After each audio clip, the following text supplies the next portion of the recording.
Damien Cooley, welcome to Property Insights, mate. Thanks, Mark. Welcome back. Thank you. Thanks for having me back on the show. Ledge. Cooley Index. I want to talk about that right now. So the Cooley Index, spelled C-O-O-L-E-Y, Cooley Index.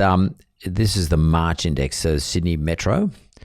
I got it here in front of me, but maybe you want to take me through it, because I think it's really critically important information. It's for March. It's for a full month. There's been no school holidays. There's no Easter in that. April is going to be a bit distorted. Probably May is going to be a better period. Let's not worry about April. Take me through. Do you remember most of the stuff? Yeah, I mean, look, we had a really good run into the Easter period. February and March were both really strong months. And what's that mean? Strong months in terms of auction volume. So comparatively, year on year, there were more properties going to auction. Okay. More property on the market, more property going to auction. Why was that? What's causing that? Most agents who are out there pitching for business are suggesting that owners go to auction because the market conditions have improved year on year. Being more buyers or more buyers. More buyers. Well, right. interestingly, in the index, our average number of bidders actually reduced year on year, but the clearance rate, 71%, strong clearance rate. We expected that prices might come back a little bit with interest rates going up. But I guess in essence, it did the opposite. I mean, I'm getting brain damage from all this sort of weird stuff going on. Like, I'm not going to call them distortions because it's been like this for a long time now. So this is actually BAU, it's business as usual. Interest rates have gone up. The number of bidders have gone down. More properties come on the market for auction as opposed to for sale. For auction, probably more properties for sale generally. But house prices have continued to climb. Or clearance rates have improved relative to the same period last year. Yep. Right? Where were we at? 70-odd%? Yep. What's that all mean? Like, tell me. Yeah. It's mind-boggling in some parts, and you look at all facets of the real estate industry, like rental markets off its head. Although early signs of that starting to come back a little bit, I think. Sale market's been incredibly strong. I mean, we had auctions last night that one of my auctioneers, Michael Garofalo, did out west. 10 properties went to auction, 45 registered bidders. 9 out of those 10 properties sold. 8 of those 9 selling, circa 50,000 or more above their written reserve prices. Is that because? Okay, that we should rule this out. Is that because the reserve price of the vendor is a little bit conservative, and they're sort of being a little bit more cautious, or are vendors feeling pretty bullish about the reserve prices? Vendors have been feeling pretty bullish about their reserves. We track these numbers. We look at what an owner will sell for versus what their written reserve is. And on average, an owner will set their reserve about 3% above what they actually will sell the property for. So in some cases, properties are selling above the reserve. That obviously means in some cases they're selling below the reserve. But as you'll see in our index last month, on average, we averaged a good amount over the reserve. And 4.6 bidders at each auction, that's a strong amount of buyers that are registering for properties. So does that mean though that agents are doing a really good job of conditioning the vendors as to what a realistic reserve is, or is that not the case? I mean, Look, ultimately an agent guides a buyer with regards to where they think the bidding will commence. Generally speaking, that's lower than what the property ends up selling for. An owner sets a reserve based on what they'd like to achieve for the home. Yes, it's in considering what the agent's advice is around that. But more often than not, an owner will set the reserve at what they want to set the reserve at, not taking into huge consideration what the agent's advice is in that regard.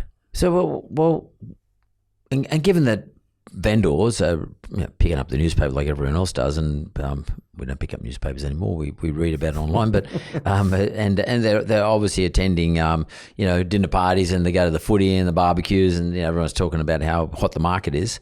So they know that property prices are pretty good.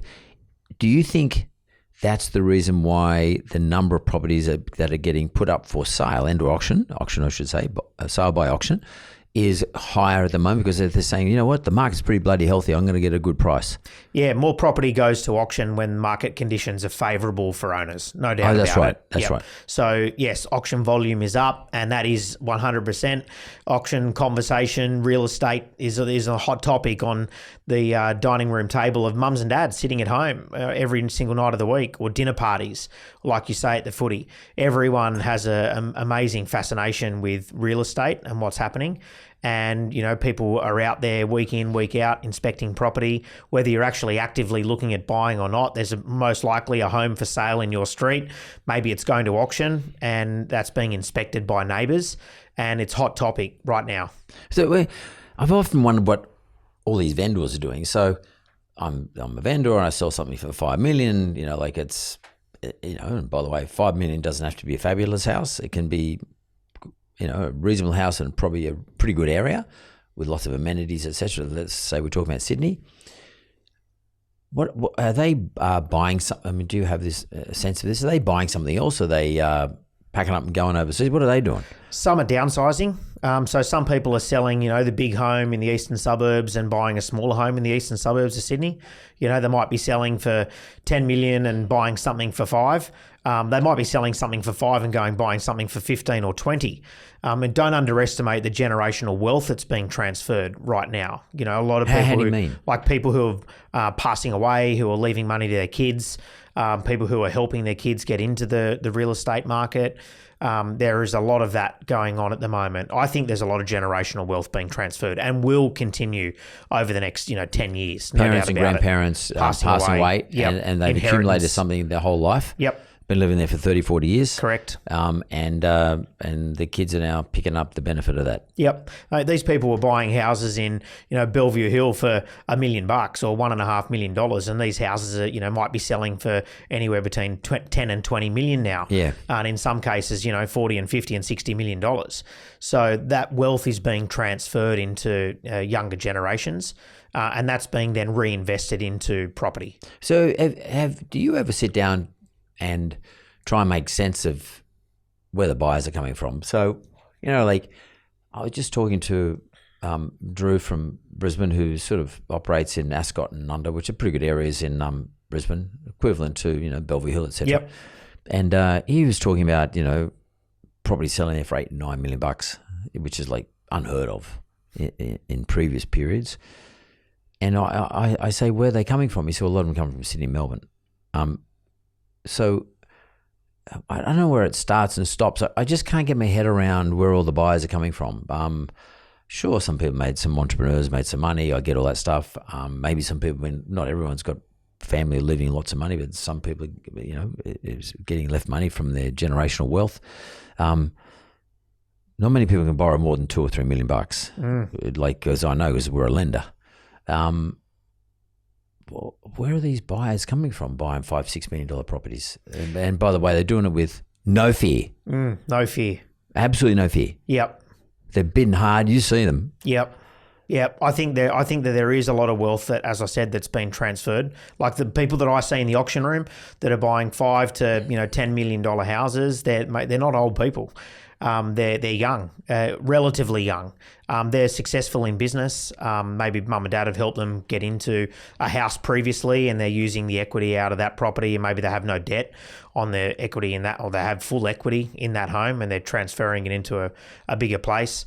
There are a lot of overseas buyers that are also snapping up real estate. I mean, do you get much of that? There is that happening. I mean, there's stories of people, Asian buyers coming in and buying property, that there's a house on the property and buying it conditional to the vendor knocking the house down. So it's a vacant parcel of land.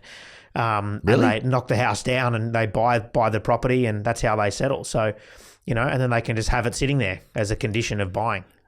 Just having they can have vacant parcel of land, and there's no so extra impost by the government That's on them right. because they're not having buy, rented. And they pay the money, like the extra stamp duty and whatnot. There's no fear.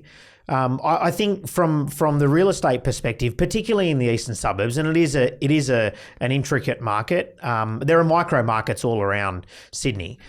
But there are buyers that are buying real estate with the view to just taking long-term growth perspective. That doesn't make any sense whatsoever in terms of an investment strategy from a return point of view for residential real estate, like a 1% return or a 2% return versus buying a commercial asset for somewhere between a 5% or a 7 or 8% return, however wide you go outside of Sydney or into regional markets.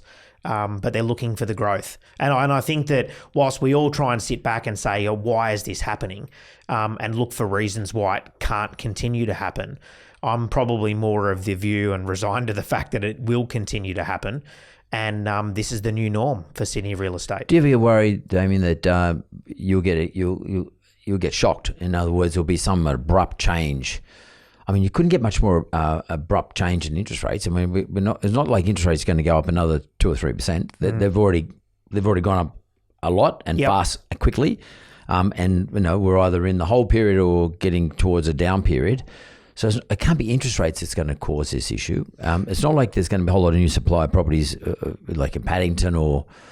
They're not going to create another Paddington. It's not going to magically expand, double the size or triple the size. And or assuming you can actually get the buildings on there as well. I just sort of keep scratching my head. What could be the thing that's going to change or abruptly change this pattern? Have you thought this through? Yeah, look, they're not making any more real estate. In the core suburbs of, say, Sydney, for example, beachside locations. There's only one Bondi Beach. There's only one Coogee, Maroubra, Bronte, Clovelly. These are premium areas. In the Double Bay precinct, they're not making any more land. What they will do is they'll start going up. There are a few things on the table at the moment about, increasing FSR, approving more developments within and around key transport hubs, train stations, which the Means government's announced. Right, and you look at anywhere within like an 800 metre, 400 metre radius of a transport hub or maybe even a major commercial hub. So if FSRs go up and they can, instead of building 3 levels, they can build 8 levels or 9 levels, that will improve density, which will obviously bring supply, but this is some time away. If you really look at it's going to be units anyway. Yeah, they're going to be units anyway, right? They're not building any more land. No more houses. Right. We live in a premium country. Most of us who are living, if you live in the eastern suburbs or the inner west or the lower North Shore, in and around the Sydney CBD, you're living in a really quality position. People who will look for more affordability, I guess you just have to go wider out. And transport needs to improve because if you look at places like, Paris, London, transport hubs underground, it's easy to live, an hour away and get into the CBD of those places really easily. And that's where the value is. If you want to go and rent a 3-bedroom house right now in Campbelltown, it's going to cost you about $550, $600 a week. But you're flat out getting a 1-bedroom unit well, you're not going to get a 1-bedroom unit in Potts Point for that. Totally. Damien Cooley, if you're sitting there and you're saying you want to invest some money, would Damien Cooley say to himself, given your data and knowledge, experience, should I buy apartments or should I buy, if I got $2 million, should I buy 2 $1 million apartments or should I buy, forget about where they are, should I buy 2 $1 million apartments or should I buy one $2 million house? For the $2 million category, I'd probably be buying 2 $1 million apartments. Because that's from an affordability point of view.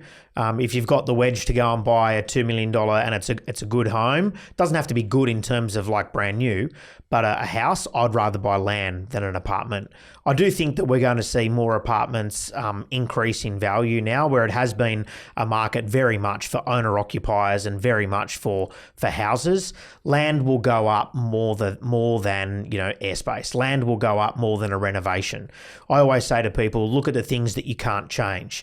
You can't change the street you're buying in. You can't change the way it faces. You can change, I should say, the renovation, and maybe you can change whether it has parking or not.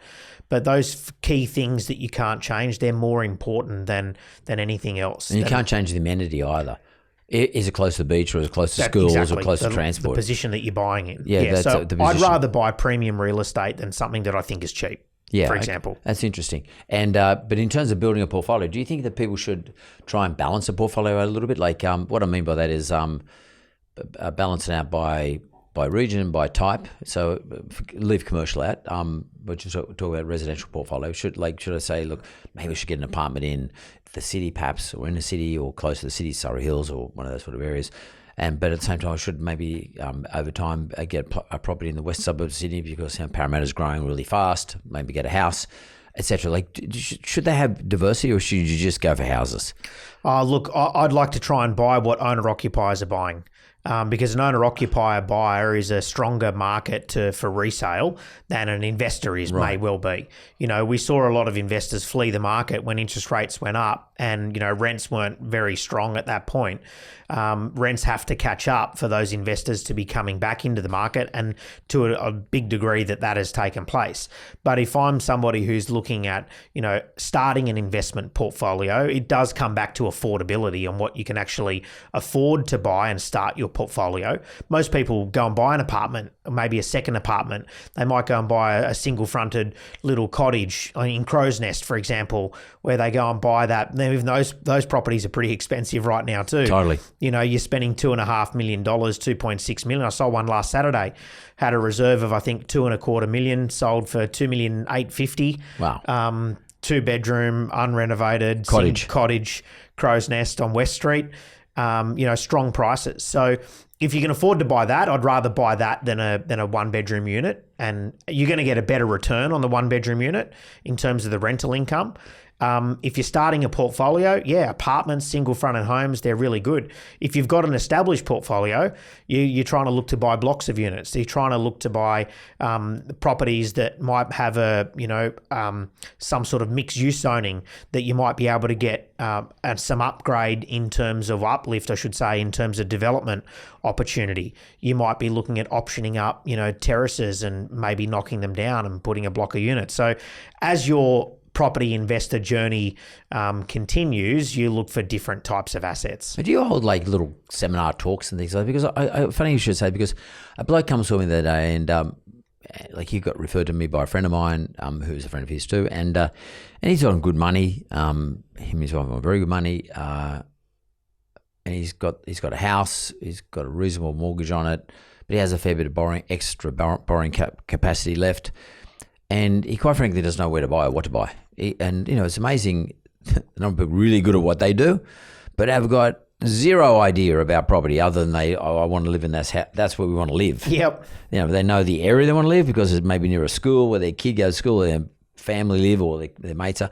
But when it comes outside of that, where should I invest? How should I build a bit of a portfolio? They haven't got a clue. Yep. Does Damien Cooley hold things where people can go along and listen to these sorts of discussions? I don't, Mark. But I think this has been the rise of the buyer's agent. And I think that this has been like a big value add to people like you're talking about, where buyer's agents have really been able to take that person and been able to transfer that equity into, starting an investment portfolio and giving good advice around that. Well, you're auctioning all the time and buyer's agents are probably bidding on behalf of buyers, right? Yep. So do any of these buyer's agents hold introductory nights? Because I know financial planners do it all the time. You can go learn about superannuation, all that sort of stuff. But I don't know anyone who's doing this for, particularly could be buyer's agents, and it makes sense that it'd be a buyer's agent. But I don't see anyone doing this for buyers. Come along, and we're going to get Damien up to talk about blah, blah, blah. Yep. What's going on in the auction market. Yes, I've done loads of talks on in places like that for not necessarily real estate companies. There have been a few that have done it. Buyers agencies have also held like information nights around this. But maybe there's a sector in the market that needs to be giving more information to people that don't know really how to invest. And I think buyer's agents are a great source of resource for these people who are looking to try and buy and build portfolios. Yeah, but because the buyer's agents have access to you for something and the market is dynamic. I mean, one of the reasons I got you on today is because the market changes. I mean, I'd be happy to have you on once every 2 months, to be honest, because the market so far changing upwards, but it doesn't matter. Changing upwards is important too. The market does not stay the same ever. No. It changes, and it changes quickly. And very quickly. You look at the rental market. The rental market back in January and February, you were getting 20 people applying for a property, queues out the front of houses. I know properties in Mascot, for example, There were 2-bedroom units in Mascot that previously were leasing out for 750, 800, and now leasing out for 1100. Well, like locally in that market, that things have changed in the last couple of weeks, where things aren't as good as what they were. Whilst vacancy rates remain less than 1%, in some cases they're incredibly low.